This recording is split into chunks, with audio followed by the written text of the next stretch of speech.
It is a rare thing for a mortal to channel the bloodlust of a war god, and rarer still to become his chosen instrument. And yet Tullaris Dreadbringer was but a few decades old when he marched up the great sacrificial pyramid of Ganeth, and the Lord of Murder called his name.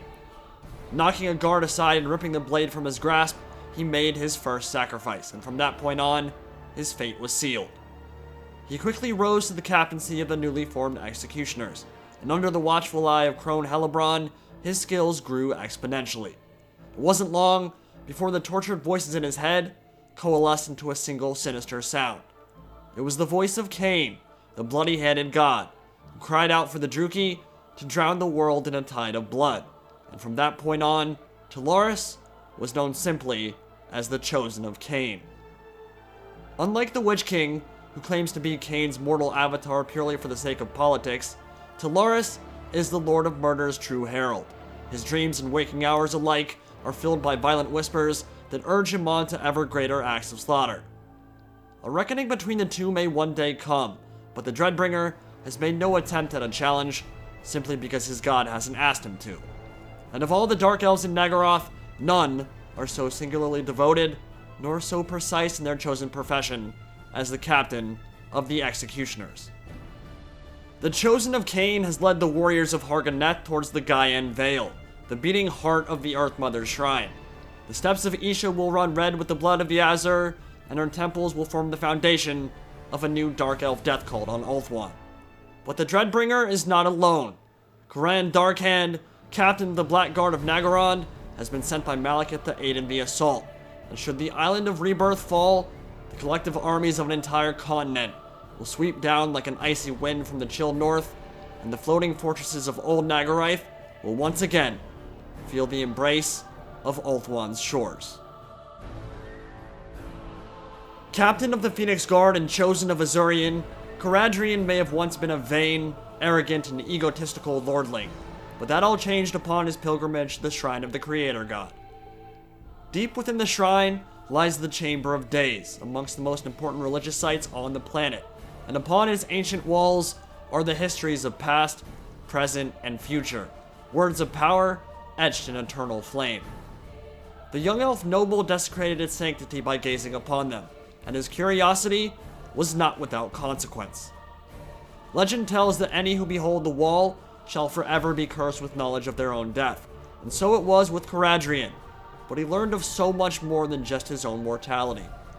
Upon emerging from the shrine, the glowing mark of Azurian etched into his forehead, he joined the Guardians and took a vow of silence, for it is forbidden for those who have seen the secrets of time to speak of them. His long years of contemplation and meditation saw Caradryan grow wise and strong, and his connection to the gods made him a strong candidate for the captaincy of the Phoenix Guard. For centuries, he has fought side by side with Ashtari, oldest and wisest of the Phoenixes of the Flamespire, a bond that goes back to the Fin of all Planes, where Tyrion and Teclis met Malekith in battle with the fate of their respective empires hanging in the balance. It was there that an ancient black dragon almost ripped the young Phoenix in half, and it was only Caradryan's intervention that prevented that fate. Since those days, both Ashtari's flames and impetuousness have faded to naught, but his loyalty to Caradryan burned as brightly as ever. And it was in the flames of Azurian that the captain caught wind of the Dreadbringer's invasion, so from the shrine of the Creator God his army sailed, determined to protect the spiritual bedrock of the elven race. And so Kouran Darkhand leads his Black Guard to the steps of Isha from the eastern flank, with the malevolent Black Dragon providing some aerial support, while the Chosen of Khaine and the Executioners of Ganeth march to battle on the western edge of the plateau, which will be absolutely terrifying to fight. And you've got the funds to afford that much murderous mastery, you know you're in for one hell of a bloody battle, which suits Tullaris the Dreadbringer just fine. Look at all those sexy drakes. They're going to do some serious work this battle, and Caradryan and the Frostheart Phoenix Ashtari will lead the Phoenix Guard into battle against the Black Guard, while White Lions and Swordmasters of Hoeth engage the main force of Executioners. We're going to have a very spread out battlefield for this one, utilizing pretty much the entirety of this gorgeous map, which is just how I like it. This was a good one, so stick around, let's get into it. Both these lords actually offer a lot of unique gameplay. Caradryan's a bonus for Large Lord with a halberd and a Frostheart Phoenix mount, His Mark of Azurian will cause him to explode upon death, killing nearby enemies. He has a 20% ward save, and his Embers of the Phoenix ability gives him the equivalent of Flaming Sword of Ruin. But for the moment, Kouran Darkhand's flank will be first into the fray, under a withering salvo of missile fire from the Lothern Sea Guard and the Eagle Claw Bolt Throwers. Those Blackguard are going to see quite a few of their numbers drop before they finally close into melee, but they do have a Black Dragon overhead ready to support them and deal with some of those Phoenixes. We'll pause for a second to look at the deployments for both sides. Got White Lions and the Swarm Masters of Hoeth on this flank with some High Elf Spearmen in the front to deal with, kind of as the meat shields to block the Executioner charges. 2 Phoenixes overhead, with 1 Phoenix over on the other side of the field. Sword Masters of Hoeth and Phoenix Guard ready to engage with Dragon Prince of Calador in the back lines. And a lot of Blackguard and some Shades engaging for Kouran Darkhand over on that side. Some Dragon Prince of Calador lying in wait, waiting to ambush those Cold One Knights that are moving up the hillside now. Dragon Princes, not necessarily the most cost-effective of trades against Cold One Knights because they are AP and bonus versus large, but if you get the drop on them, if you prevent them from getting their charge bonus off, that can be real nice, and those Cold Ones will miss their charges. The ambush works perfectly, and those Cold Ones are looking real worse for the wear after that downhill charge, and they are not going to be able to take this fight whatsoever. A nice stab from a Dragon Prince into the flank of a Cold One Knight there. It'll drop, and very soon those Cold Ones will break. As we shift over, take a look at the Sword Masters of Hoeth, engage the Blackguard and Naggarond in the front, as Kouran Darkhand, wielding Crimson Death, the gigantic halberd, plunges into the fray.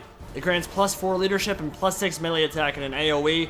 Pretty substantial buffs, and his Armor of Grief is a hex that lowers weapon damage, charge bonus, and AP damage for nearby enemy units.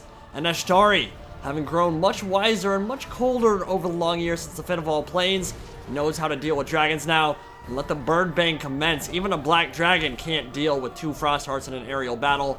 Flamespire, though, beat up by the other Black Dragon and now flying, running away.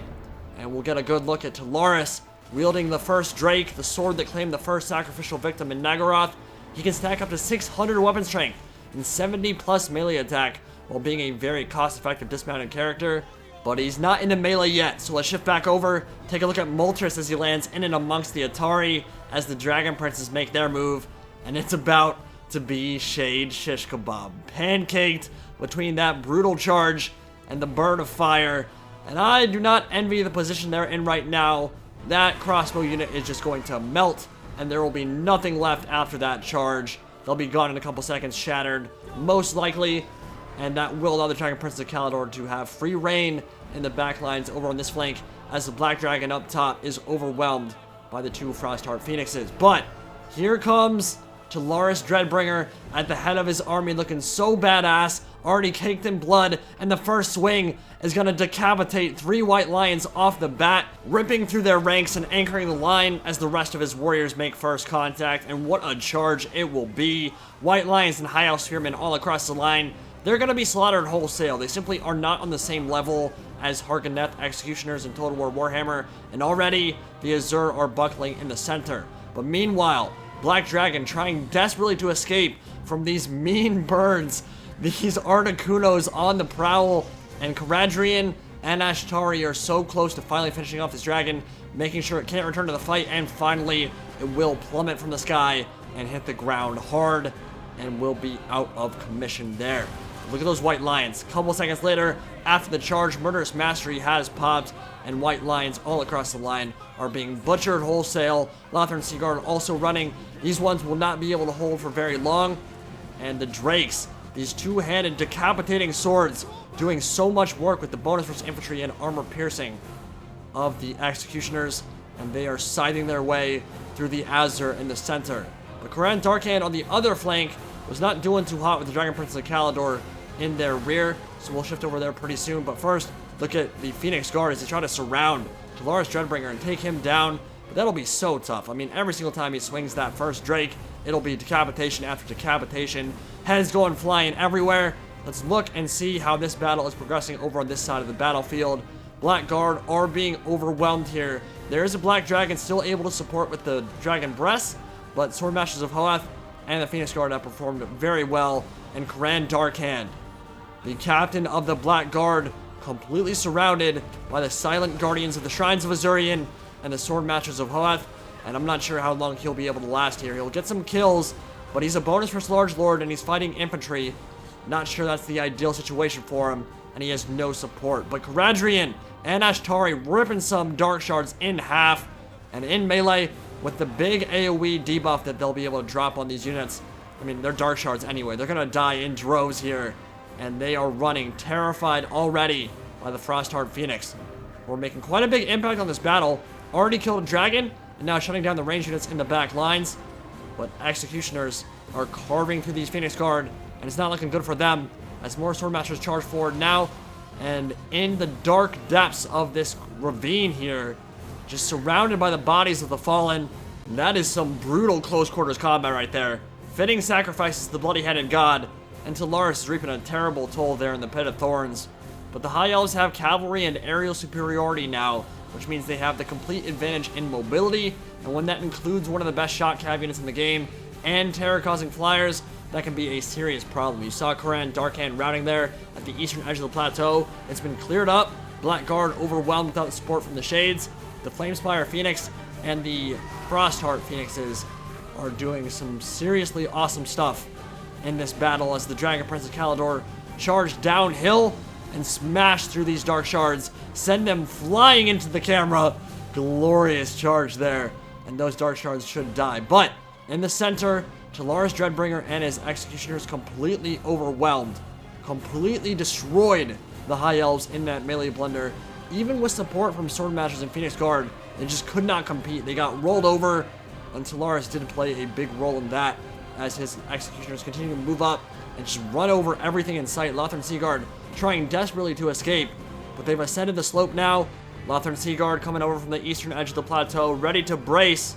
They're not going to brace, they're going to countercharge. It won't matter. They are about to get bisected by those drakes. And this big blob of Executioners now completely surrounding their captain. That's so badass looking. That's some lore-friendly stuff if I've ever seen it. I love that. It's such an awesome build there. Just rolling a bunch of elite swordsmen surrounding their own captain. But Caradryan and Ashtari probably have something to say about that. And the Flamespire Phoenix is also coming over to help reinforce. And they'll look to engage the remnants of the Dark Elf infantry here. White Lions, what's left of them anyway, coming in, charging from the flank. It won't matter, they'll drop real quick. But balance bar heavily in the High Elves' favor, and the reason should be clear. 2 almost full-strength units of Dragon Prince of Calador still in the field, and all 3 Phoenixes still alive. So this will be the Dark Elves' last stand, but what a last stand it will be. They are going to shred through these Phoenix Guard and the remnants of the Swordmasters. All the elite infantry for the High Elves, gone. It's their support units and their flyers that will make the difference here as the Executioners make their last stand.